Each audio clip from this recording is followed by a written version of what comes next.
إن الحمد لله نحمده ونستعينه ونستغفره ونعوذ بالله من شرور أنفسنا ومن سيئات أعمالنا من يهده الله فلا مضل له ومن يضلل فلا هادي له وأشهد أن لا إله إلا الله وحده لا شريك له وأشهد أن محمدا عبد الله ورسوله صلى الله عليه وعلى آله وصحبه وسلم تسليما كثيرا أما بعد. Craignez Allah, ô serviteurs d'Allah, et sachez que les meilleurs de cette communauté après son prophète sallallahu alayhi wa sallam, ce sont les compagnons, que l'agrément d'Allah soit sur eux. Le prophète sallallahu alayhi wa sallam a dit: les meilleurs des gens sont de ma génération. Il veut dire ses compagnons. Et l'amour des compagnons fait partie de la guidée et de la foi. Et les haïr et de la mécréance et de l'hypocrisie. Allahu Ta'ala, après avoir encensé les compagnons, nous dit que par eux, c'est-à-dire les croyants, il remplit de dépit les mécréants. Et le prophète sallallahu alayhi wa sallam nous dit, parmi les signes des hypocrites, haïr les auxiliaires, c'est-à-dire haïr les ansar. Et parmi les signes du croyant, l'amour des auxiliaires, c'est-à-dire l'amour des ansar, rapporté par Muslim rahimahullah. Et si cela a été mis en avant concernant les ansar, il a été certifié en ce qui concerne les immigrés. Et cela vaut encore plus parce qu'ils ont accompagné les ansar dans le secours vers le prophète sallallahu alayhi wa sallam. Et en plus de cela, ils ont fait la hijra, ils ont fait l'immigration avec notre prophète bien-aimé sallallahu alayhi wa sallam. Certes, Allah a complimenté les compagnons dans son noble livre et il nous a informé qu'il les a choisis pour accompagner notre prophète sallallahu alayhi wa sallam, et il a attesté de leur foi, de leur véracité, de leur réussite d'ici-bas pour l'au-delà. Il nous a informé qu'il leur a pardonné, il leur a accordé un repentir sincère radiyallahu anhum, et qu'il leur a promis le paradis. Dans plusieurs versets du Coran, il nous met en avant leur mérite.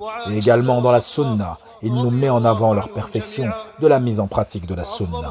Et les textes, les hadiths évoquant les mérites des compagnons et leur place dans le cœur des croyants sont indénombrables sur le sujet. Mais nous nous contenterons en ce lieu d'évoquer certains mérites des 4 califes bien guidés, et de Aïcha et de Hafsa, radiyallahu anhum jami'an. Le meilleur des compagnons, nul doute et sans équivoque, est Abu Bakr, puis Omar, puis Uthman, puis Ali. Ils sont eux, les califes bien guidés. Après le prophète d'Allah, leur ordre donné dans leur mérite les uns aux autres est le même que leur califat.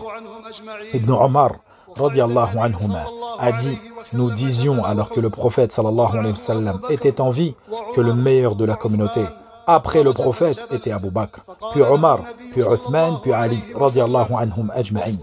Un jour, le prophète monta sur la montagne de Uhud, accompagné de Abu Bakr, de Omar et de Uthman. Elle se mit à trembler. Le prophète sallallahu alayhi wa sallam frappa du pied, puis il dit: Uskun Uhud, fama alayka illa nabi wa siddiq wa shahidain. Il dit: calme-toi Uhud, tu n'as sur toi qu'un prophète, un véridique et 2 martyrs, rapporté par Al-Bukhari rahimahullah. Et il dit à Ali, en soulagement de la peine qu'il ressentait due à sa non-participation à la bataille de Tabouk, suivant l'ordre du messager d'Allah, de prendre soin des affaires des Médinois. Il dit: n'es-tu pas satisfait d'être pour moi ce qu'a été Haroun pour Moussa alayhi salam, à l'exception qu'il n'y a pas de prophète après moi, muttafaqun alayh. Et il dit le jour de Khaybar: je vais attribuer demain l'étendard à un homme qui, entre ses mains, Allah nous ouvrira les conquêtes. Il aime Allah et son messager, et Allah et son messager l'aiment en retour. Muttafaqun alayh. Il le donna à Ali, radiyallahu anhu, et il dit le jour de Khaybar: qui que vous soyez, Ali est son maître, rapporté par At-Tirmidhi. Rahimahullah. Le prophète sallallahu alayhi wa sallam a attesté pour ses 4 compagnons nominativement de leur entrée au paradis.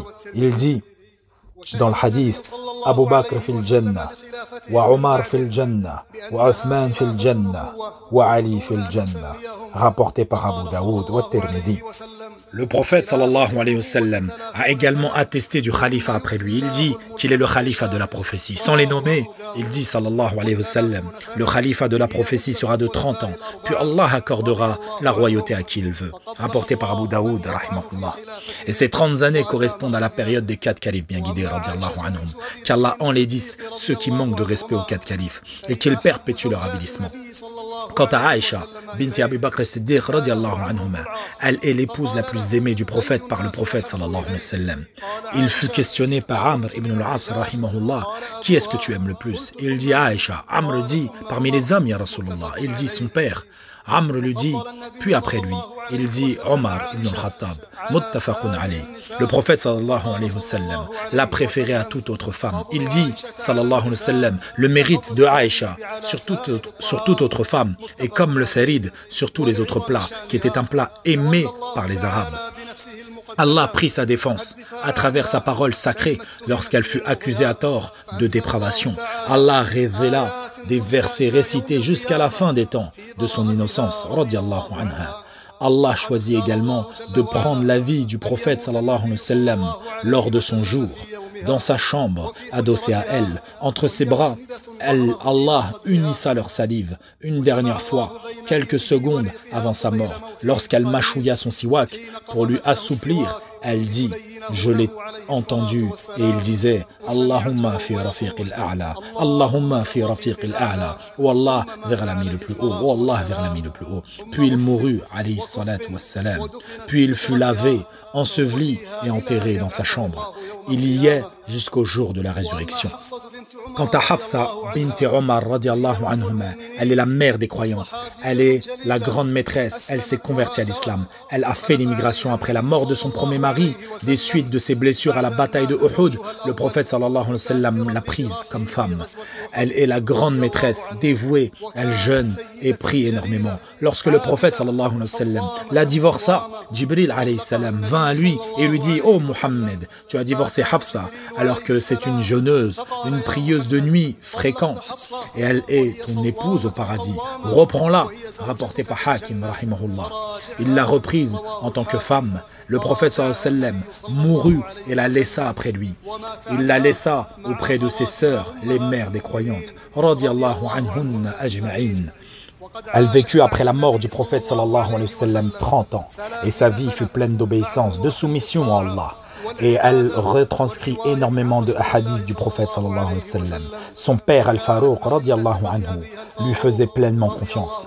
Il lui fit des recommandations à sa mort. Et aussi, le Coran qu'Abu Bakr as-Siddiq radiallahu anhu fut rassemblé, a été confié et gardé dans sa maison jusqu'à sa mort. Radiallahu anha wa ardaha.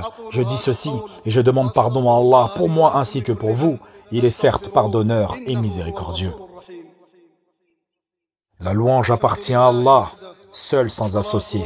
Que l'éloge, la paix soit sur qui nul prophète après lui, sur sa famille et ses compagnons et ceux qui les suivent, et ceux qui se contentent de leurs traces. Ceci dit, certes parmi les sagesses qu'Allah ait placées, des ennemis contre ses alliés, et la voix des prophètes, comme le dit Allah Ta'ala.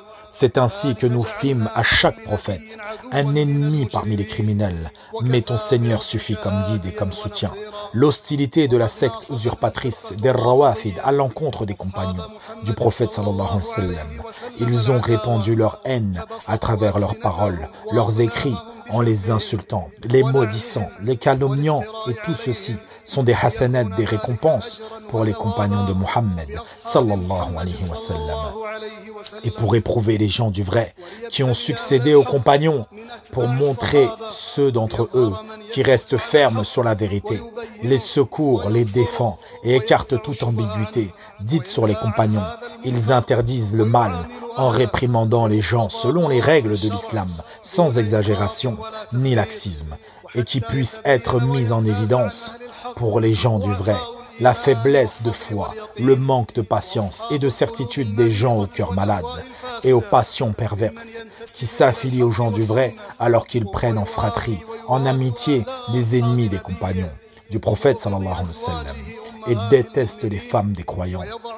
Et ils sont main dans la main avec eux alors qu'ils manigancent et mettent en place les pires des complots contre l'islam et les musulmans.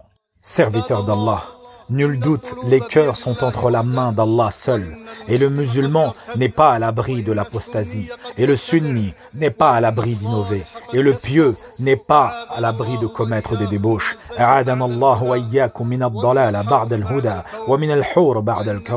Qu'Allah nous préserve ainsi que vous de l'égarement après la guidée, de la diminution après l'augmentation.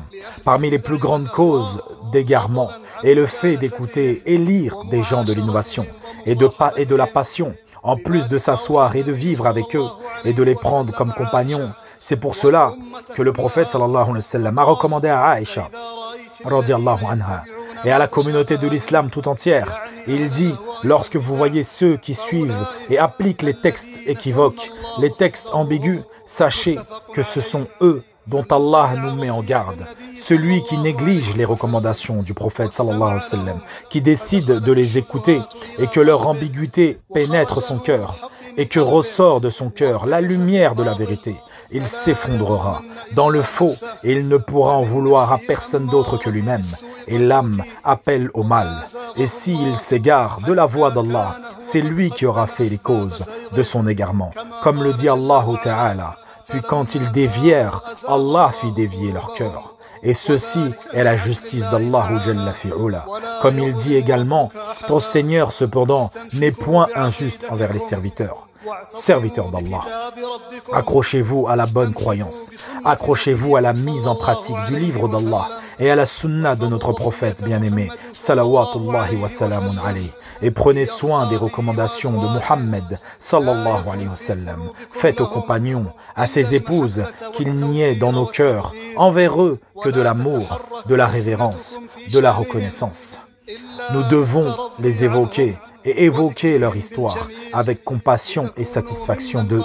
Nous les évoquons que de belles manières, pour que nous puissions faire partie de ceux dont Allah a dit à leur propos et à ceux qui sont venus après eux, c'est-à-dire après les compagnons, en disant « Seigneur, pardonne-nous, ainsi qu'à nos frères qui nous ont précédés dans la foi, et ne mets dans nos cœurs aucune rancune pour ceux qui ont cru. Seigneur, tu es compatissant et très miséricordieux. » اللهم صل وسلم على عبدك ورسولك محمد وارض اللهم عن أصحابه وخلفائه الراشدين وأزواجه أمهات المؤمنين.